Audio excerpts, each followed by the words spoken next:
Pavel Krajča po těsné porážce proti vedoucímu Liberci. Pavle, jak moc mrzí že ten bodový zisk je 0? No, velmi to mrzí. Myslím si, že jsme k tomu byli blízko a ten první poločas měli jsme, myslím si, že dokonce i víc ze hry.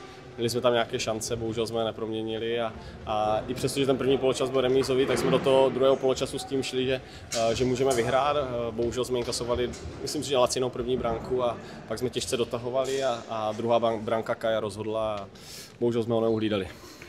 V čem byl Liberec v té druhé půlce lepší, že dokázal ten zápas zvrátit ve svůj osud? Já si myslím, že oni přidali na agresivitě a byli důraznější v osobních soubojích. Myslím si, že to byl jeden z nejdůraznějších manšaftů, se kterými jsme se zatím setkali. Nevyrovnali jsme se jim v tom důrazu a samozřejmě přidali na tempu, byli lepší na míči, my jsme byli trošičku zbrklí a rozhodli naše chyby. Jak těžké je ubránit Kaja, nejlepšího střelce soutěže? Velmi, když víte, že on si to dá vždycky na tu levou nohu, tak on si to nachystá takovým způsobem, že je opravdu těžké to bránit a to, co má v noze, tak to je dynamit. Ten zápas byl hodně tvrdý, bylo tam spoustu soubojů, nějaký karty, nějaký šarvátky, taky je drobný. Máš to rád, nebo ti spíš vyhovuje ten klidnější zápas?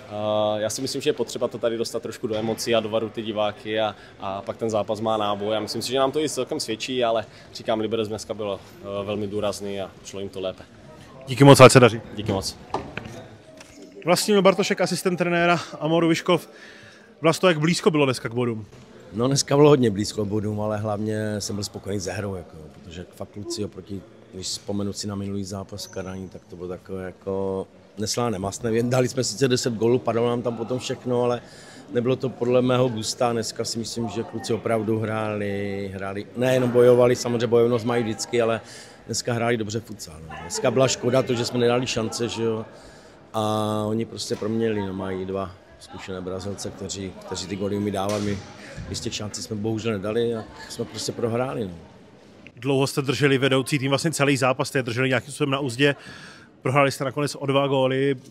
Jak vlastně vás to svým způsobem těší? No tak říkám, těší mě ta hrozně hra, jako všichni hráči od golmana už, jo. Golman taky náš zachytal. Samozřejmě si myslím, že tam dneska nebyla žádná slabina, hráli jsme.